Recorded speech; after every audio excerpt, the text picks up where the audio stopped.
راز یہ تھا کہ حبیب کی زلف دوتا کی قسم. اللہ تعالیٰ کو قسم کھانے کی کیا ضرورت ہے؟ ہم انسان بھی قسم اس وقت کھاتے ہیں دوسرے کو اپنی بات کا یقین دلانے کے لیے کہ وہ قسم پر یقین کر لے گا. وہ تو بے نیاز ہے، وہ قسم نہ بھی اٹھائے تو ساری کائنات کا وہ رب ہے، خالق و مالک ہے. تو پھر علماء فرماتے ہیں وہ بے نیاز ہو کر اپنے محبوب کی قسمیں اس لیے اٹھا رہا ہے تاکہ کائنات کو پتہ چل جائے اللہ کی بارگاہ میں حضور کا کیا مرتبہ اور مقام ہے.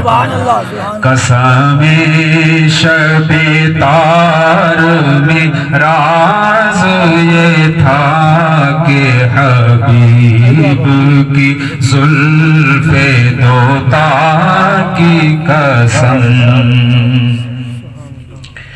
تیرا مسند ناز ہے عرش بری،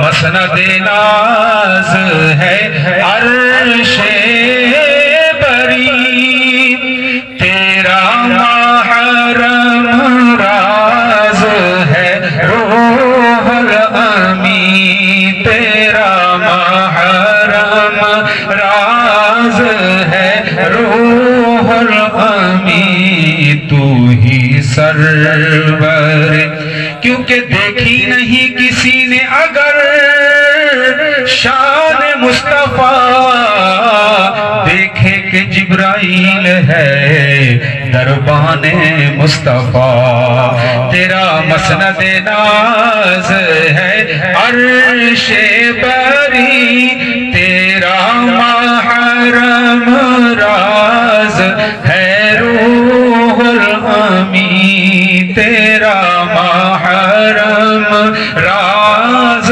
ہے روح الامین. تو ہی سرور ہر دو جہاں ہے شاہ، تو ہی سرور ہر دو جہاں ہے شاہ.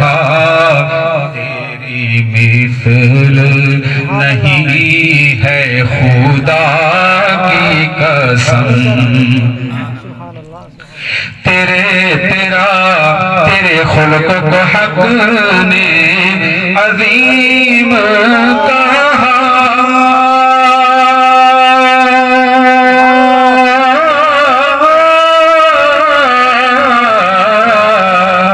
یا رسول اللہ.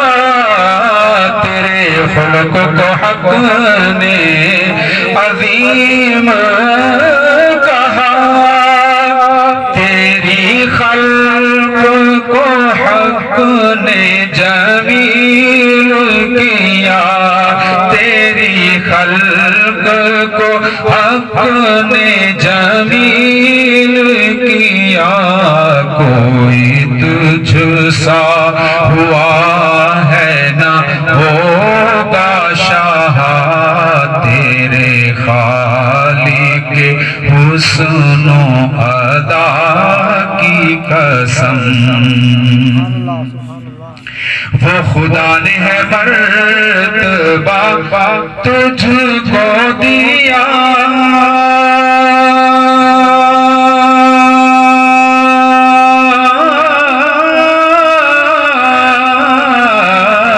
یا رسول اللہ.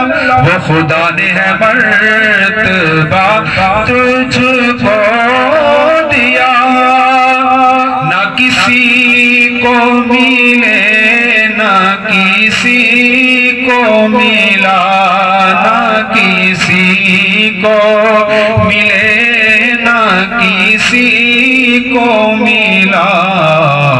جو مکہ شریف اور مدینہ شریف دیکھ آئے ہیں یہ جب کلام آپ سن رہے ہوں گے تو یقیناً وہ منظر آپ کی نظروں کے سامنے آ گیا ہوگا۔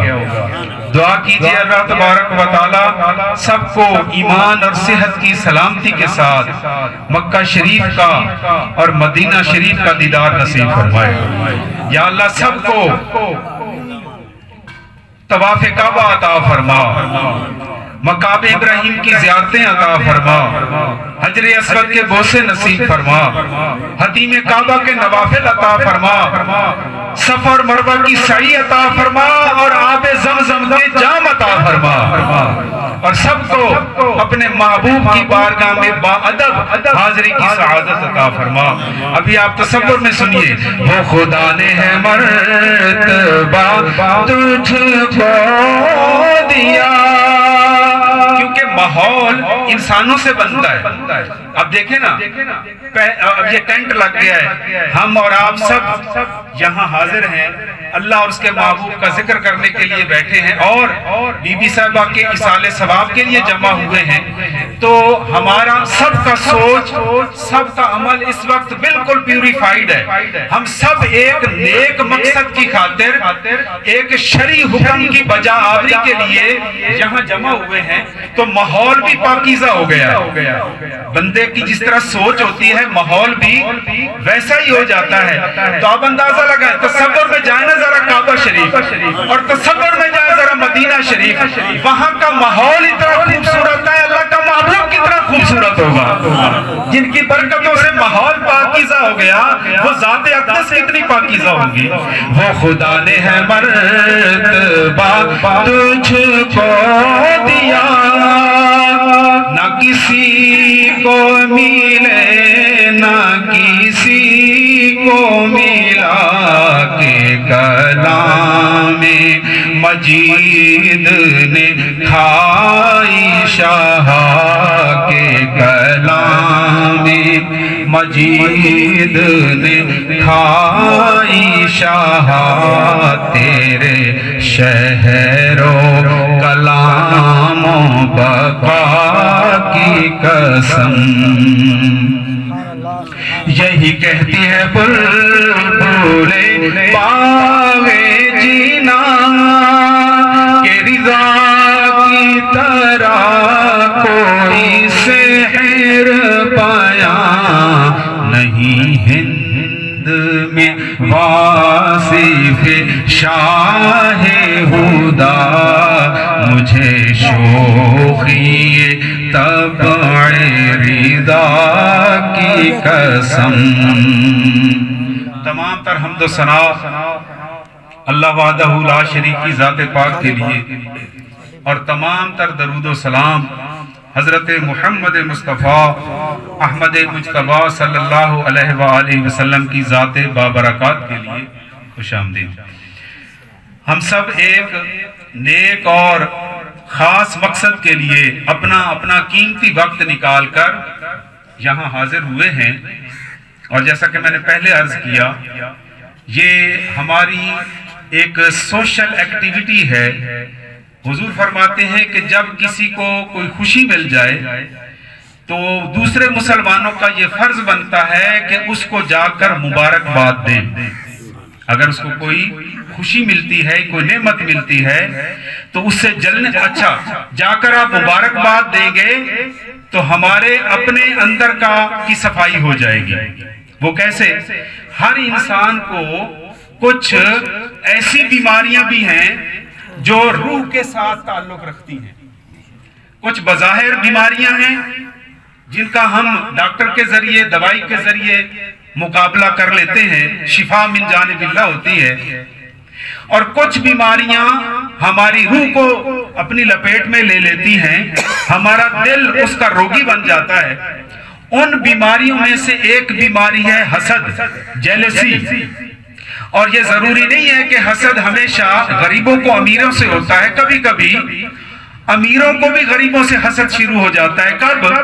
جب غریب کو کوئی اللہ کی طرف سے کوئی نعمت ملے تو امیروں کو یہ کہتے ہوئے آپ بھی سنتے ہوں گے، اور ہاں میاں جانتے، اس کے بھٹکوں کو بھی جانتے ہیں، تو وہ اس وقت حسد بول رہا ہوتا ہے کہ جب رب کو منظور تھا اس خاندان کو یہ سعادت نہیں ملی، اب رب کو منظور ہو گیا ہے، اس نے وہ سعادت عطا فرما دی ہے، تجھے کیا تکلیف ہو رہی ہے؟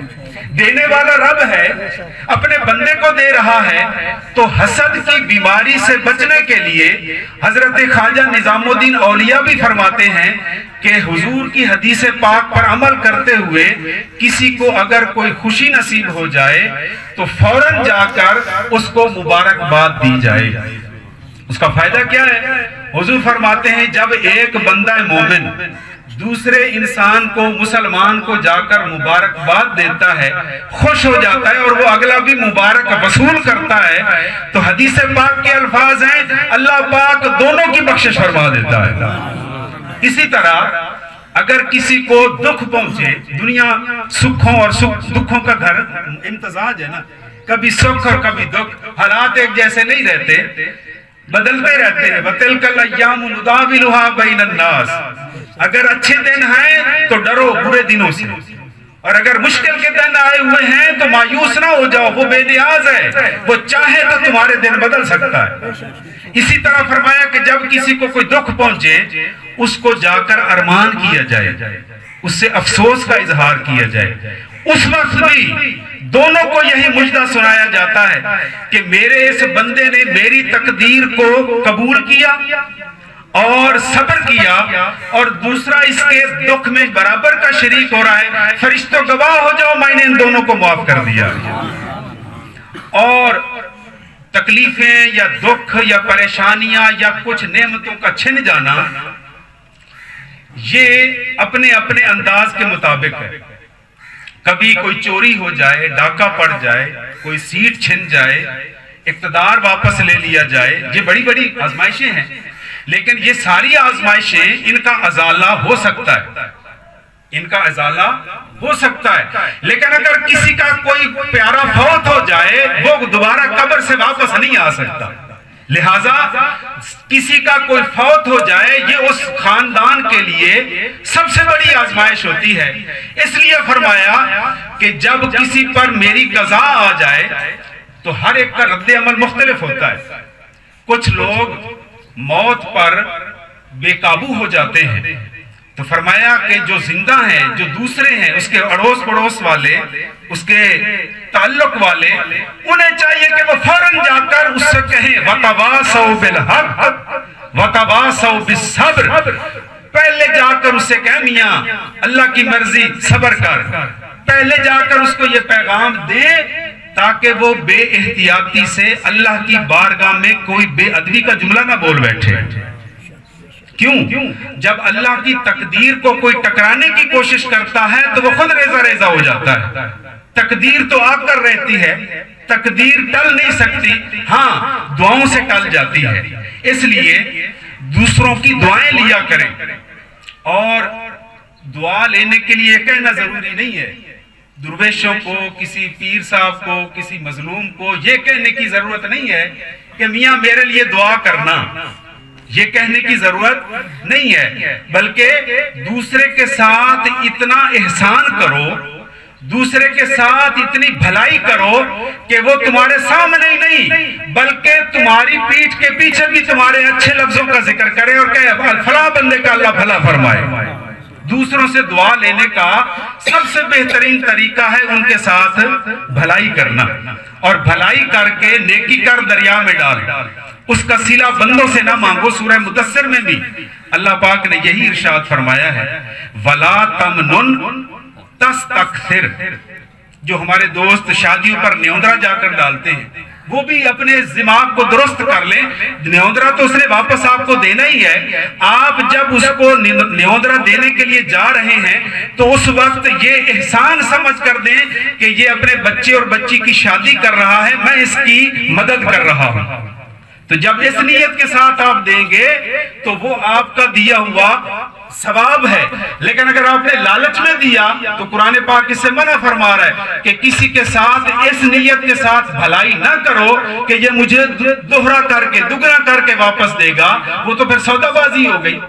نیکی کار دریا میں ڈال. اور میں عرض کر رہا تھا کہ کسی کا کوئی بندہ فوت ہو جائے، مرد یا عورت، یہ سب سے بڑی آزمائش ہوتی ہے. اس لیے فرمایا کہ اس کو جا کر ارمان کا اظہار کیا جائے، افسوس کا اظہار کیا جائے. ورنہ یہ کول خانی، یہ 40واں، یہ 10واں، یہ سالانہ، یہ کوئی رسمیں نہیں ہیں، بلکہ ہم انہیں شرعی حکم سمجھ کر، مستحب عمل سمجھ کر یہاں حاضر ہوتے ہیں کہ ہم ان جو وارث ہیں ان کے ساتھ تعزیت کا اظہار کریں گے، افسوس کا اظہار کریں گے، اور اللہ پاک دونوں کی بخشش فرما دیتا ہے. اب میں ایک امام غزالی کی کتاب ہے احیاء العلوم، اس میں سے 3 باتیں آپ کی خدمت میں گزارش کرتا ہوں، پھر وائنڈ اپ کرتا ہوں. حضرت بشار بن غالب نجرانی، نام یاد رہے گا آپ کا، حضرت بشار بن غالب نجرانی رحمت اللہ علیہ. ان کا اور بی بی رابعہ بصری کا ایک ہی زمانہ. جب بی بی رابعہ بصری کا وصال ہو گیا تو ان کے وصال کے ساتھ ہی حضرت بشار بن غالب ہر وقت ان کے لیے مغفرت کی دعا کرتے رہتے تھے. جب بھی فرصت ملتی ان کے لیے، بی بی رابعہ بصری کے لیے دعائے مغفرت کیا کرتے رہتے تھے. ایک دن اللہ تعالیٰ کا ایسا کرم ہوا، انہیں خواب میں بی بی رابعہ بصری کی زیارت ہو گئی. آپ نے فرمایا، بشار بیٹا، جب سے میں دنیا سے رخصت ہو کر عالم برزخ میں پہنچی ہوں، تو بڑا میرا وفادار بیٹا ہے. تو نے کبھی بھی مجھے اپنی دعاؤں میں فراموش نہیں کیا. لیکن سن، جب بھی تیری زبان سے، تیرے منہ سے، تیرے ہونٹوں سے میری مغفرت کے لیے دعا نکلتی ہے، وہ لفظوں کا مجموعہ، دعاؤں کے الفاظ وہ ہدیے کی شکل میں تبدیل ہو کر ریشمی رومال کے اندر ڈھک کر نورانی تھال میں ڈال کر فرشتہ میرے پاس لے آتا ہے اور مجھے آ کر کہتا ہے کہ بشار نے آپ کے لیے یہ مغفرت کی دعاؤں کا تحفہ بھیجا ہے، اور وہ آ کر مجھے پہنچاتا ہے. تو آپ نے پھر مزید فرمایا کہ یہ پیغام اوروں لوگوں تک بھی پہنچائیں کہ اگر کسی کا کوئی فوت ہو جائے تو اسے بھلایا نہ کرو، وہ تمہاری دعاؤں کا منتظر رہتا ہے. قبر کے اندھیرے گڑھے میں سونے والا وہ تمہاری دعاؤں کا منتظر رہتا ہے، کیونکہ نبی پاک علیہ السلام کی حدیث پاک ہے کہ فوت ہو جانے والا ڈوبنے والے شخص کی طرح ہوتا ہے. پانی میں ڈوبنے والا شخص ہاتھ پاؤں مارتا ہے، مجھے کوئی سہارا مل جائے، میرے ہاتھ پکڑ لے اور مجھے پانی سے باہر نکال دے، میں غرق ہونے سے بچ جاؤں. جس طرح وہ ہاتھ پیر مارتا ہے، اسی طرح قبر میں سویا ہوا بھی ایسے گردن اٹھا کر دیکھتا ہے کو میرا وارث جو مجھے دعاؤں کا تحفہ بھیج دے. اور جب دعاؤں کا تحفہ پہنچتا ہے تو وہ بڑا خوش ہو جاتا ہے، بڑا راضی ہو جاتا ہے. اس لیے کسی کے فوت ہونے پر رسماً نہ آیا کریں بلکہ ثواب سمجھ کر حاضری دیا کریں. دوسری روایت میں امام غزالی فرماتے ہیں، حضرت خواجہ حسن بصری کے شاگرد ہیں اور خلیفہ ہیں حضرت خواجہ عبد الواحد بن زید رحمت اللہ علیہ. آپ فرماتے ہیں کہ میں ایک دفعہ حج کرنے گیا. حج کے دوران ایک نوجوان میرے ساتھ تھا، وہ ہر وقت درود و سلام پڑھتا رہتا تھا، طواف کے وقت بھی، حجر اسود کے بوسے کے وقت بھی، باقی جتنے بھی سنن دعائیں ہیں وہ دعائیں نہ پڑھتا بلکہ درود و سلام پڑھتا رہتا ہے. میں نے اس کو پکڑا، بیٹا تجھے دعائیں آتی نہیں ہیں یا کوئی اور راز کی بات ہے کہ ہر وقت درود و سلام پڑھ رہا ہے؟ اس نے کہا حضور اس کی وجہ یہ ہے کہ میں پہلی مرتبہ اپنے والد کے ساتھ حج کرنے آیا. حج کر کے جب ہم واپس گئے، ایک جگہ پر ہم دونوں باپ بیٹا آرام کرنے کے لیے رکے، مجھے نیند آ گئی. میرا والد صاحب بھی وہ نیند میں چلے گئے. تو خواب میں کیا دیکھتا ہوں کہ کسی نے مجھے نیند سے جگایا کہ اٹھو تمہارے والد کی موت ہو گئی ہے. اور وفات کے ساتھ ساتھ افسوس والی بات یہ ہے کہ فوت ہونے کے بعد اس کا منہ بھی کالا ہو گیا ہے۔ تو میں گھبرا کے جب اٹھا، اپنے والد کے چہرے سے چادر ہٹا کر، صافہ ہٹا کر دیکھا تو واقعی میرے والد فوت بھی ہو چکے تھے اور الامان و الحفیظ، ان کا چہرہ بھی کالا ہو چکا تھا۔ پردیس کا عالم، سفر کی حالت، کوئی دائیں بائیں کوئی آبادی نہیں ہے، کوئی انسان نہیں ہے میں جس کو بلا کر جنازے یا تجہیز و تکفین کا کہ یہ انتظام کرتا۔ آہوزاری کرتا کرتا مجھے پھر دوبارہ نیند آ گئی۔ اللہ تعالیٰ اپنی قدرت دکھانا چاہتا ہے۔ نیند میں جب چلے گئے تو وہ نوجوان کہتا ہے کہ ایک نورانی لباس والی ہستی آئی، انہوں نے مجھے آ کر جگایا اور فرمایا کہ اے سونے والے جاگو، اس مشکل کے وقت میں تیری دل جوئی کے لیے آیا ہوں۔ میں نے کہا کہ جناب آپ ہیں کون؟ تو انہوں نے فرمایا کہ میں پہلے تیری دل جوئی کر لوں اور تجھے خوشخبری دے لوں کہ تیرے باپ کو بے شک موت آ چکی ہے، لیکن اب اس کا چہرہ نور علی نور ہو گیا ہے۔ جب میں جاگا، چادر ہٹا کے دیکھا تو واقعی میرے والد گرامی کا چہرہ نورانی ہو چکا تھا۔ اس دن سے لے کر اب تک ہر وقت میری زبان ہوتی ہے اور نبی کا درود و سلام ہوتا ہے۔ اب آخری روایت امام غزالی فرماتے ہیں حضرت کعب علیہ رحمت کے حوالے سے کہ جب میت قبر میں لٹا دی جاتی ہے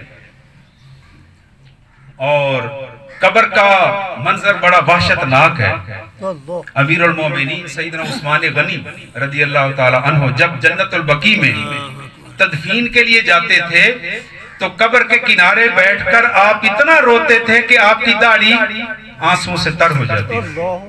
تو لوگ پوچھتے تھے امیر المومنین آپ بھی رو رہے ہیں، آپ عشرہ مبشرہ میں ہیں، آپ کو دنیا میں جنت کی بشارتیں ہیں، داماد رسول ہیں۔ تو آپ فرماتے ہیں کہ میں نے رسول اللہ صلی اللہ علیہ وآلہ وسلم سے سنا ہے کہ قبر کا منظر بہت بڑا بھیانک منظر ہے، جو اس سے کامیاب ہو گیا اس کو جنت کی ہوائیں آتی رہیں گی، اور خدا نہ خواستہ جو قبر میں پھنس گیا تو اگلی منزلیں تو اس سے بھی بڑی مشکل ہے۔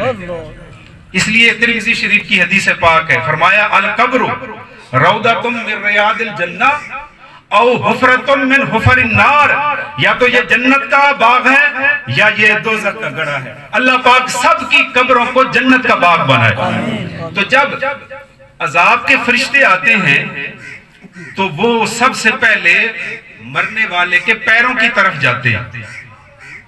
عذاب کے فرشتے قبر میں پیروں کی طرف جاتے ہیں، اور عذاب کے فرشتے جب قریب ہوتے ہیں تو آپ فرماتے ہیں کہ نماز آ جاتی ہے آگے، اور نماز کہتی ہے کہ دور ہٹ جاؤ، اس کے قریب نہ آنا۔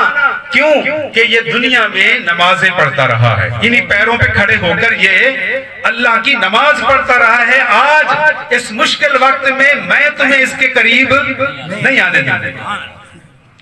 پھر وہ سرانے کی طرف آتے ہیں کہ شاید سر کی طرف سے ہمیں کوئی رستہ مل جائے اس کو عذاب دینے کا۔